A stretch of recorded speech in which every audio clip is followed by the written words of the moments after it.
पहले तो मैं आप सभी लोगों से कहूंगा कि इस वक्त भी आप पार्लियामेंट से आ रहे हैं, काफ़ी व्यस्तता है। अ, हम लोग एक क्राइसिस मोड से निपट रहे हैं ग्लोबल लेवल पर। भारत तो आपने देखा किस तरीके से प्रधानमंत्री जी ने कहा कि ऑल सेफ एंड साउंड, लेकिन ग्लोबल लेवल पर एक क्राइसिस है। उस दरमियान हमारे लिए केंद्रीय मंत्री जी ने वक्त निकाला, इसके लिए बहुत बहुत शुक्रिया। जोरदार तालियों से स्वागत करते हैं एक बार। So thank you very much. हमारे पास एश्योरेंसेस तो हैं ऑलरेडी, पहले पार्लियामेंट में, फिर इस मंच से भी प्रधानमंत्री जी ने जो कहा। लेकिन जब बात एनर्जी सेक्टर की होती है तो पूरी दुनिया में अभी एनर्जी का एक थोड़ा सा संकट है, क्यास है। Where does India stand? Bharat की क्या हालत है सर?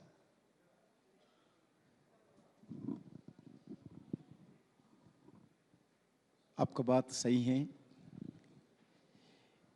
एनर्जी सिक्योरिटी के लिए दुनिया भर में जो जियोपॉलिटिक्स वातावरण है, एनर्जी के लिए, मिनरल्स के लिए देश का जो हेड ऑफ दिस कंट्री रहते हैं उनको भी उठा के ले जा रहे हैं। आज ऐसा स्थिति आज दुनिया में है।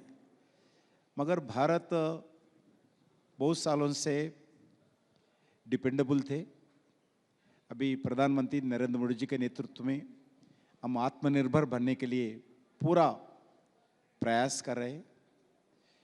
आज मेरा मिनिस्ट्री का कोल हो, माइंस हो, हम पूरा तरह आत्मनिर्भर के ओर बनने का प्रयास कर रहे हैं। कोल आपको मालूम है 2014 से पहले बहुत क्राइसिस थी। ब्लॉक अलॉटमेंट में भी हो, माइनिंग सेक्टर में भी हो, सुप्रीम कोर्ट में, काग में इसका सरकार का खिंचाई होता था। मगर सुप्रीम कोर्ट पूरे जो व्हाइट पेपर के ऊपर अलॉटमेंट किया गया, पुराना सरकार पूरा रद्द किया गया। अब जब नरेंद्र मोदी जी प्रधानमंत्री बनने के बाद ट्रांसपेरेंसी के साथ, पारदर्शिता के साथ आज कोल ब्लॉक्स अलॉटमेंट हो रहे। 12 साल हो गया, एक भी छोटा सा आरोप कोल ब्लॉक्स हो, माइन ब्लॉक्स हो, अलॉटमेंट के विषय पर आरोप नहीं आया। इतना ट्रांसपेरेंसी के साथ काम कर रही हैं। आज कल ही हम घोषणा किया है 1 बिलियन मेट्रिक टन्स का कोल प्रोडक्शन सेकंड ईयर भी, कंटिन्यूसली सेकंड ईयर भी हम हासिल किया है। भारत के लिए पहली बार इतना कोल हम प्रोडक्शन किया है। आज का स्थिति 220 टन का स्टॉक्स मेरे पास पड़ा है। हम पिटेड माइनिंग एरिया पे हो, हमारे पावर जनरेशन कंपनी के पास हो, ट्रांजिट में हो, लगभग 80 to 85 डेज का कोल मेरे पास अभी स्टॉक्स है। कोई पावर का दृष्टिकोण से, क्योंकि थर्मल पावर आज भी 74% देश का बिजली हमारा कोल आधारित थर्मल पावर से प्रोडक्शन होता है। इसलिए आज पावर जितना इम्पॉर्टेंट है, आपके हाथ में जो सेल फोन से लेकर एवरीथिंग आज पावर। लोग एक दिन भूखा रहेंगे मगर 1 घंटा पावर नहीं तो नहीं रहेंगे, ये स्थिति है। मैं आपसे बहुत सारे पॉलिटिकल सवाल भी पूछने वाला हूं, लेकिन इसी से मिलता जुलता एक सवाल है। एक तरफ क्राइसिस है, लेकिन दूसरी तरफ हम लोग कोल गैसिफिकेशन की बात कर रहे हैं। और इसको अगर मैं थोड़ा सा कनेक्ट कर पाऊं, क्योंकि आप बेहतर बता सकते हैं, and you can correct me if I am wrong. जब हम ग्लोबल फूड क्राइसिस की बात कर रहे हैं अभी के हालात में, तो क्या कोल गैसिफिकेशन एक ऑल्टरनेट थिंकिंग है उसमें?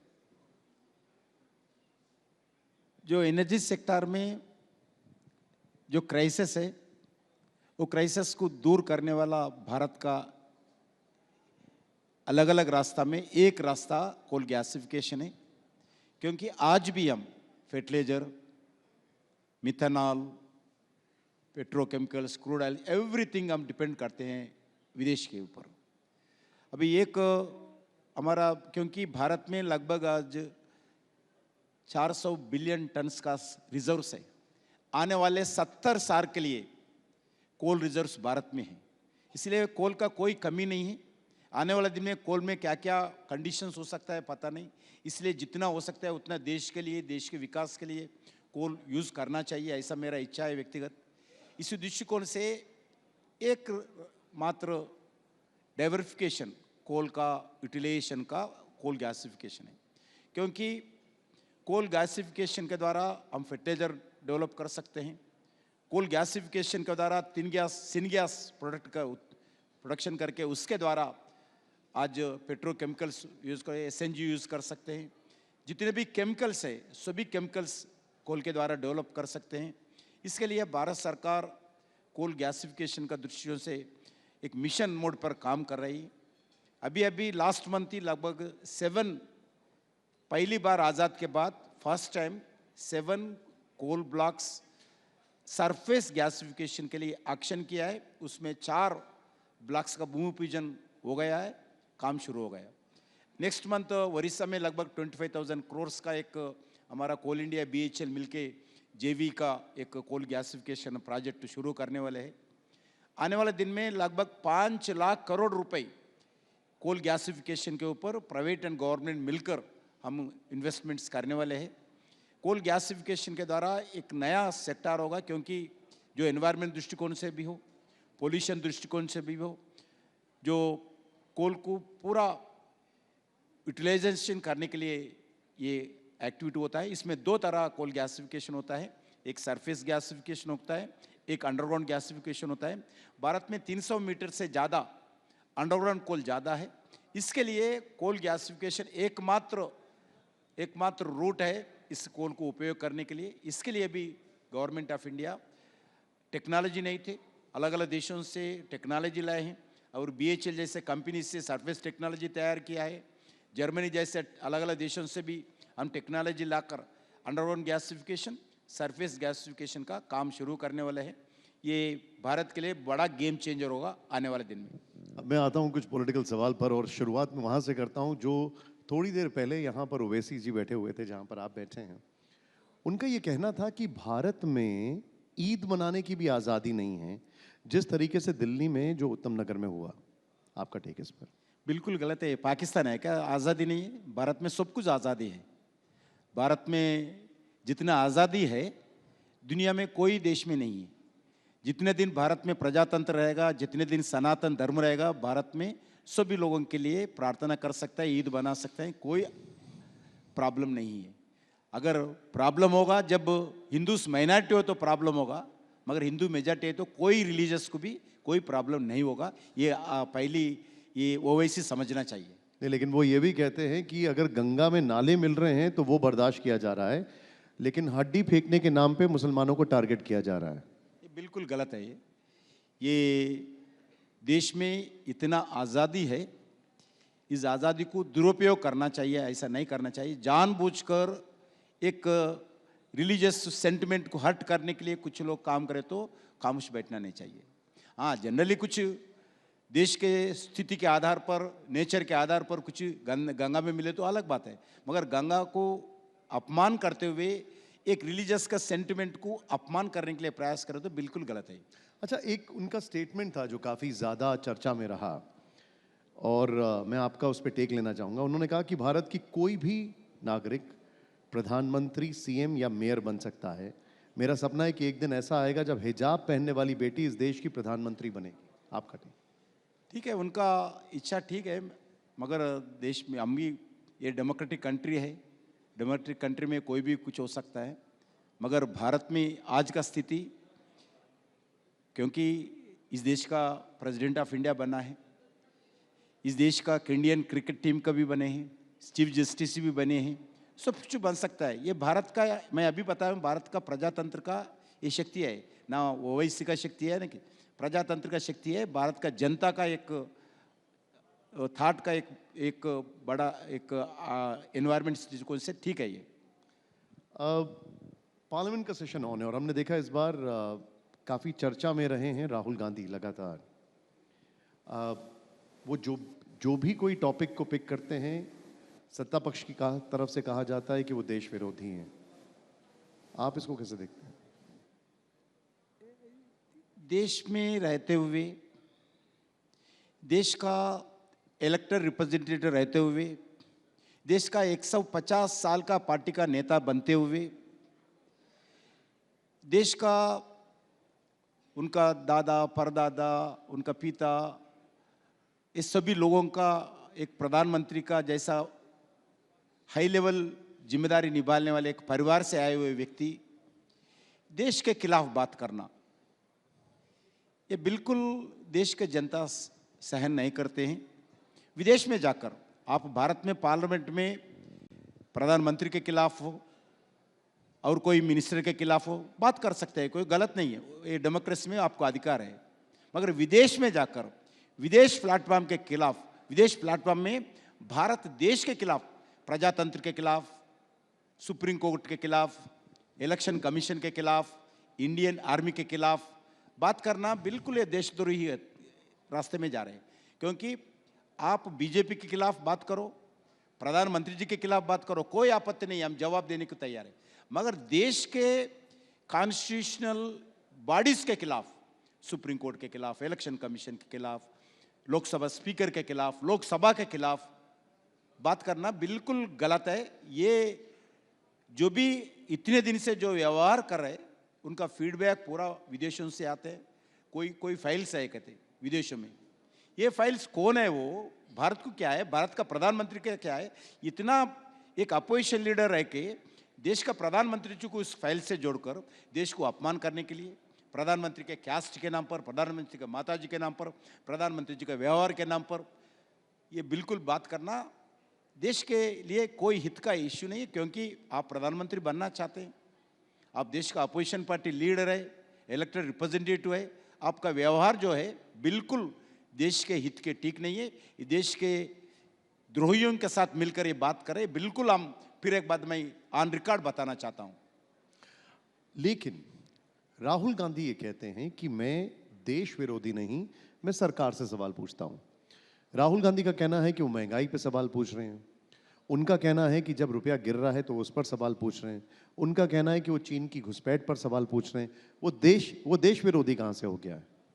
बिल्कुल, मैं अभी बता चुका हूं।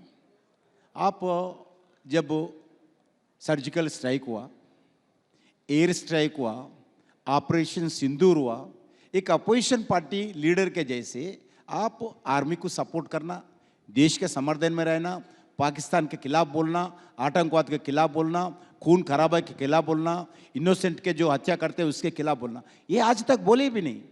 सिर्फ आर्मी के खिलाफ, भारत सरकार के खिलाफ बात करना, ये क्या है? आप जो भी लिखिए, जितने भी हम रिफॉर्म्स लाए, आज तक एक रिफॉर्म का भी समर्थन नहीं किया, एक रिफॉर्म का भी। हम स्वच्छ भारत शुरू किया, स्वच्छ भारत के खिलाफ बात किया, प्रधानमंत्री झाड़ू पकड़ के साफ करते क्या, जब से शुरू किया है ना। आप जीएसटी लाए, गब्बर सिंह टैक्स बोलते हैं इसको, आप कोरोना का संबंधित वैक्सीन लाए, ये मोदी वैक्सीन कोई लेना नहीं चाहिए, जितने बात किया है। जैसे देश का अपोजिशन लीडर देश के साइंटिस्ट बने हुए वैक्सीन के खिलाफ बात करते हैं, दूसरा तरफ लगभग मोर देन 100 कंट्रीज हमारा भारत का वैक्सीन इंपोर्ट करके जान बचाने के लिए प्रयास करें। आपका व्यवहार कैसा है? विदेशों के जितने भी कंट्रीज है, इवन अमेरिका भी भारत का वैक्सीन इंपोर्ट करके उस देशों के जनता को देकर जान बचाने के लिए प्रयास किए। आप भारत में रहकर भारत का साइंटिस्ट बना हुए, मोदी जी साइंटिस्ट नहीं है, मोदी प्रोत्साहन करते हैं साइंटिस्टों को, मगर भारत का साइंटिस्ट, भारत के कंपनी, भारत में फार्मास्यूटिकल इंस्टीट्यूशंस डेवलप किया वैक्सीन के खिलाफ, राहुल गांधी बात किया। ऐसे इतना एग्जाम्पल बता सकते हैं। एक भी आज आर्टिकल 370 के खिलाफ बात करते हैं, राम जन्मभूमि के खिलाफ बात करते हैं, मुस्लिम महिलाओं का जो सुरक्षा के लिए हम त्रिपुल तलाक हटाए उसके खिलाफ बात करते हैं। एक भी ऐसा आज तक राहुल गांधी मुंह से मैं नहीं सुना हूं। 12 साल में नरेंद्र मोदी जी अलग अलग रिफॉर्म्स लाए हैं, एक रिफॉर्म का समर्थन नहीं किया है। उनका ये कहना है कि जैसे अभी हाल का एक मुद्दा उठा रहे हैं, उनका ये कहना है कि जो वैश्विक स्थिति है उसको लेकर भारत के पास कोई प्लान नहीं है। हालात ख़राब हैं, महंगाई बढ़ रही है, चीज़ें बहुत चुनौतीपूर्ण होंगी। Your take sir. आज देश का स्थिति क्या है, दुनिया का स्थिति क्या है, कंपेयर करना चाहिए। इवन डेवलप्ड कंट्रीज की क्या स्थिति है, डेवलपिंग कंट्री का क्या स्थिति है, भारत के आजू बाजू रहने वाले सॉरी देशों का स्थिति क्या है, उसका पेट्रोल दाम कैसा है, एसेंशियल कम्युनिटीज क्या है। एक बात, पाकिस्तान बहुत नज़दीक दोस्त है ना राहुल गांधी के लिए, पाकिस्तान जाके देखना चाहिए उधर हालत क्या है, बांग्लादेश में जाके देखना चाहिए हालत क्या है। पाकिस्तान के बारे में बार बार बात करते हैं ना, पाकिस्तान ये बोले हैं सर्जिकल स्ट्राइक नहीं हुआ है, किधर हुआ है, पाकिस्तान का सपोर्ट करते हैं, जाके देखना चाहिए। आज देश में आज आर्थिक स्थिति हो, आज फूड ग्रेन का दुनिया का सबसे बड़े largest biggest free food grain distribution system Narendra Modi ji आज देश में लगभग 83 करोड़ लोगों को फ्री फूड ग्रेन्स आज डिस्ट्रीब्यूशन कर रहे हैं। आप जो बता रहे हैं, आपने मुझे थोड़ा सा एक हिंट दिया स्टार्टिंग में कि क्या हमारी तैयारी है, हम कैसे निपट रहे हैं। यहाँ पे बहुत सारे दर्शक हैं, जानना चाहेंगे हम इसके लिए तैयार हैं पूरी तरीके से जो भी हालात हैं। आज मैं जब MOS होम में था, जब कोरोना समय पर एक कंट्रोल रूम ओपन किए थे, उस कंट्रोल रूम में जिम्मेदारी मुझे दिए थे। मैं हमारा होम मिनिस्ट्री ऑफिस में मैं सुबह शाम को बैठते थे ना, रात में भी ऑफिस में सोने के लिए आदेश दिया प्रधानमंत्री नरेंद्र मोदी जी। 3 शिफ्ट का ऑफिसर रहते थे, 24 आवर्स मॉनिटरिंग करते थे हम। फूड ग्रेन्स पहुँचे नहीं, कोरोना का समय कैसा है, विदेशों में कौन कौन फंस गए, इंडियंस कोई वापस आना चाहते हैं क्या, मेडिसिन क्या स्थिति है, फूड ग्रेन्स की क्या स्थिति है, एक प्रांत से दूसरे प्रांत को लोग जाने का सिचुएशन, ऐसी सभी मिनिस्ट्री स्टेट गवर्नमेंट से मॉनिटरिंग करते थे। जब भी ऐसी एक माहौल था, जब मैं हमारा जो होम मिनिस्टर था, मैं MOS था, अमित शाह साहब से पूछा हूँ, ऐसी एक न्यूज़ बहुत चला है, भारत में लगभग 50 करोड़ लोग मरेंगे, 25 करोड़ लोग मरेंगे कोरोना में, क्योंकि इस देश में जनता ज़्यादा है, गरीब ज़्यादा है, हॉस्पिटल्स कम है, बेड्स कम है, मेडिसिन नहीं है, डिसिप्लिन नहीं है, मास्क यूज़ नहीं करते, प्रोटोकॉल यूज़ नहीं करते हैं, अगर कोरोना है तो देश में इतने करोड़ करोड़ लोग मर जाएंगे। मैं पूछा हूँ अमित शाह जी से, ऐसा न्यूज़ है क्या, कुछ भी हो सकता है, क्योंकि कोरोना क्या है, किधर से आता है, कैसे आते हैं, मेडिसिन क्या है, कुछ भी नहीं मालूम हमारा को। देश का न्यूज़ तो ऐसी है, भारत में कुछ भी हो सकता है, ऐसा अमित शाह जी भी बोले हैं, क्योंकि स्थिति जैसा था। मगर ऐसा सिचुएशन में भी नरेंद्र मोदी जी के नेतृत्व में 140 करोड़ जनता को एकत्रित करके, राजनीति से उठकर, सभी रीजन, रिलीजन, भाषा, पार्टी से ऊपर उठकर लोगों को एकत्रित करके कोरोना को भारत में हराया है, लोगों का जान बचाने के लिए प्रयास किया है। आने वाले दिन में भी जो भी समस्या होगा, बिल्कुल हमारे को विश्वास है भारत के जनता के ऊपर, हमारे को विश्वास है भारत के जनता का आत्मविश्वास के अगर लोग आगे आएंगे, हम जो भी समस्या है उसको बिल्कुल भारत हम फेस करेंगे, जो भी समस्या हम उससे ऊपर उठ कर आएंगे, देश को संभालते हुए आगे ले जाएंगे। मैं आपसे कुछ आपकी मिनिस्ट्री के भी सवाल पूछूंगा, लेकिन कुछ पॉलिटिकल सवाल ज़रूरी है। 5 राज्यों में चुनाव हैं, क्या लगता है आपको? इस 5 स्टेट्स में 2 स्टेट अभी NDA सरकार है, एक पुदुचेरी, एक असम। हम बिल्कुल हमारा सरकार फिर वापस लाएंगे 2 स्टेट्स में। इसमें और 2 स्टेट्स है, एक तमिलनाडु, एक वेस्ट बंगाल। एक वातावरण आज एग्जिस्टिंग गवर्नमेंट के खिलाफ है। वेस्ट बंगाल में ममता दीदी का सरकार के खिलाफ लोग आज बहुत कुछ देके हैं। अभी ये सरकार रिपीट नहीं करना चाहते वेस्ट बंगाल का जनता, बंगाल के समाज, क्योंकि बंगाल में आज भी एक भयंकर स्थिति है, लैंड ऑर्डर का प्रॉब्लम है, रोहिंग्या से भरा है। आज खुलेआम कत्ल करते रहते हैं लोग, गरीबी ज़्यादा बढ़ रहे, एजुकेशन इंस्टीट्यूशन ठीक तरीके से नहीं चल रहे, जो इंफ्रास्ट्रक्चर एक्टिविटी पूरा ठप हो गया, लैंड ऑर्डर का प्रॉब्लम है। इसीलिए कोई भी सेक्टर वेस्ट बंगाल में ठीक नहीं, एक्सेप्ट गुंडाइज्म के खिलाफ। कोई भी सेक्टर, एग्रीकल्चर सेक्टर हो, लैंड ऑर्डर हो, इंफ्रास्ट्रक्चर हो, एजुकेशन हो, सभी सेक्टर में पीछे है, एक्सेप्ट गुंडाइज्म आज वेस्ट बंगाल में आगे बढ़ रहे हैं। इसका प्रायोरिटी देते हैं वेस्ट बंगाल, इसलिए वेस्ट बंगाल का जनता तबाह है। वो लोग एक अच्छे डबल इंजन सरकार आना चाहिए। वेस्ट बंगाल भी जैसा बिहार का तरफ विकास की ओर आगे बढ़ना चाहिए। वेस्ट बंगाल भी इंफ्रास्ट्रक्चर में, एजुकेशन में, गरीबी हटाने में, रोजगार देने में, इंडस्ट्रियलाइजेशन में आगे बढ़ना चाहिए। जो 10-15 साल, क्योंकि सीपीएम का ज़माने में पीछे था, उसके बाद दीदी आया, दीदी के ज़माने में भी ये स्थिति है। इसको एक नया उत्साह, नया प्रोत्साहन, नया रास्ता वेस्ट बंगाल को दिखना चाहिए। इसमें आज वेस्ट बंगाल के जनता के ऊपर हमारा पूरा विश्वास है। नरेंद्र मोदी जी के नेतृत्व में वेस्ट बंगाल में भी डबल इंजन सरकार आएंगे। दूसरा तरफ तमिलनाडु भी ये स्थिति है।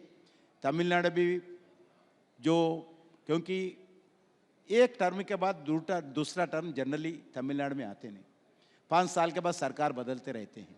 इसलिए तमिलनाडु में भी डीएमके सरकार जो आज जितना भ्रष्टाचारी है, जितना आज जनता का पैसा आज भ्रष्टाचार करते हैं, इसके खिलाफ तमिलनाडु का जनता भी चर्चा कर रहे हैं।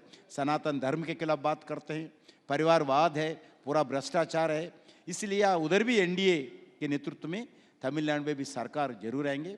एक केरला है, केरला में हमारा सरकार आएंगे नहीं आएंगे बता नहीं सकता, मगर बिल्कुल हमारा जो स्थिति है बिल्कुल सुधारेंगे। तिरुवनंतपुरम में अभी हम पहली बार म्युनिसिपल कॉरपोरेशन चुनाव में हमारा सरकार आए हैं। केरला में भी अच्छा प्रदर्शन करेंगे, अच्छे results positively Bharatiya Janata party पक्ष में केरला में भी आएंगे। आपकी मिनिस्ट्री को लेकर 2 सवाल हैं, एक बार में ही पूछूंगा मैं। हम लोग बात कर रहे हैं माइन क्लोजर्स की। अब हमारा टारगेट शायद यूरोप से भी ज़्यादा है, 297 माइंस का, और दूसरी तरफ आप कहते हैं कि कोल का प्रोडक्शन भी बढ़ेगा। माना कि उनमें से कुछ डिसफंक्शनल हैं, कुछ पुरानी हो गई हैं, लेकिन ये दोनों को बैलेंस कैसे करेंगे? एक सवाल। दूसरा, अभी जो हुआ प्रेसिडेंट ट्रम्प के सैंक्शंस के बाद, तो पूरी दुनिया की आंखें खुली क्रिटिकल मिनरल्स को लेकर। बजट में भी इस बार काफ़ी सारी चीज़ें उसके लिए की गई हैं। उस दिशा में क्या हम आत्मनिर्भर बन पाएंगे? 2 प्रमुख विषय आपने सवाल किया है।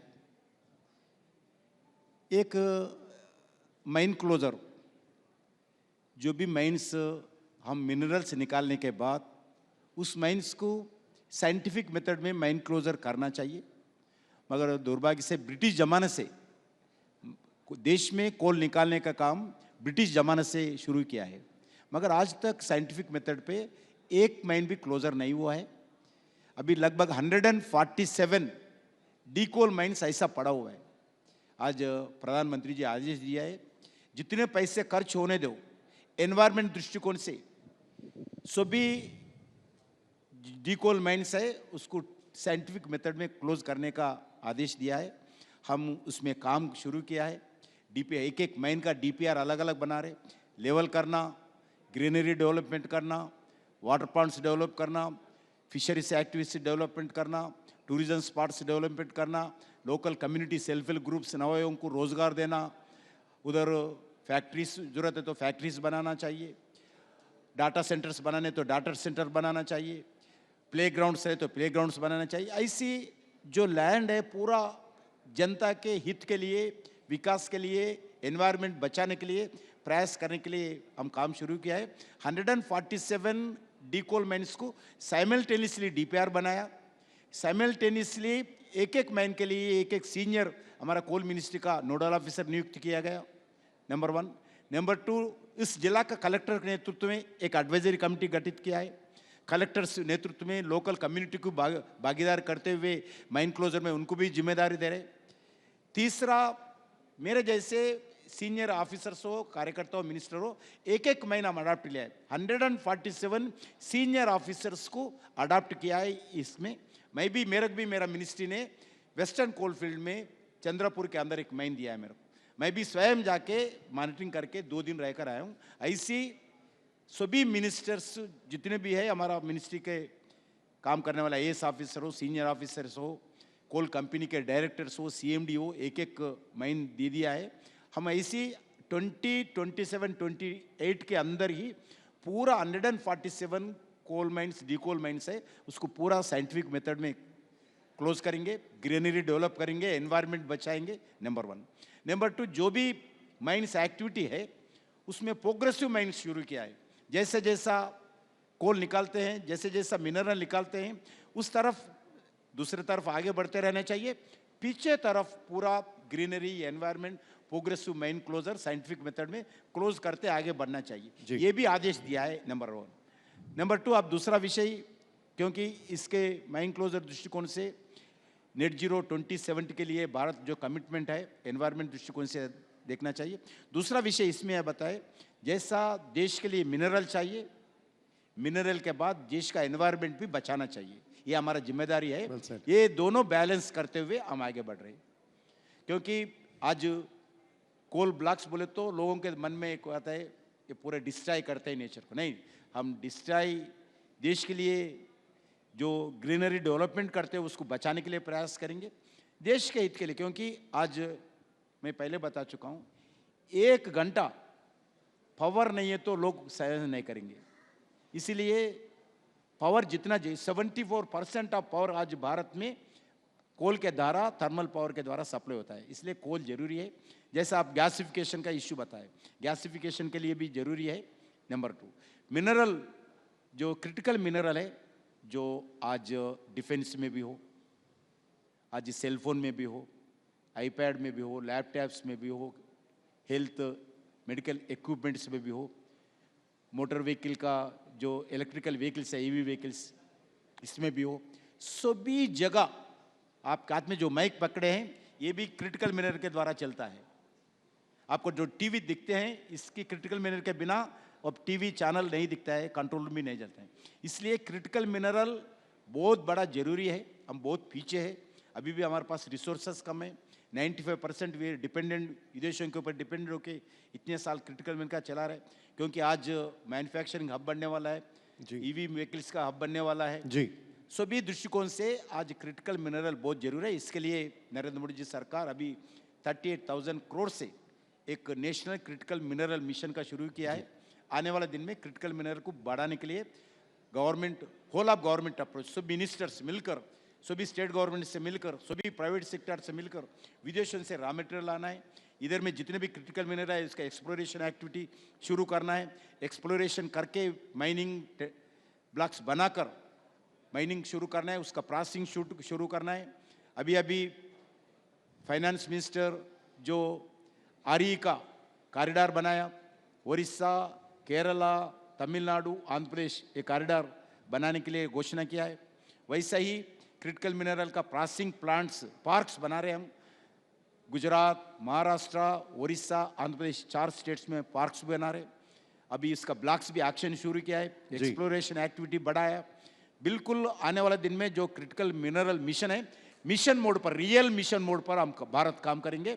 सभी प्राइवेट सेक्टर के लोगों को भी, अलग अलग देशों को भी जा रहे, जो विदेशों में ऑस्ट्रेलिया हो, अमेरिका हो, यूरोप कंट्री हो, चिली हो, अर्जेंटीना हो, अफ्रीका कंट्रीज हो, लोगों को उधर जाकर क्रिटिकल मिनरल भारत को लाने के लिए पूरा मोटिवेट करते हुए भारत सरकार इस मिशन के द्वारा काम कर रहे हैं। Thank you very much, sir, for joining us. Thank you very much and wish you all the best.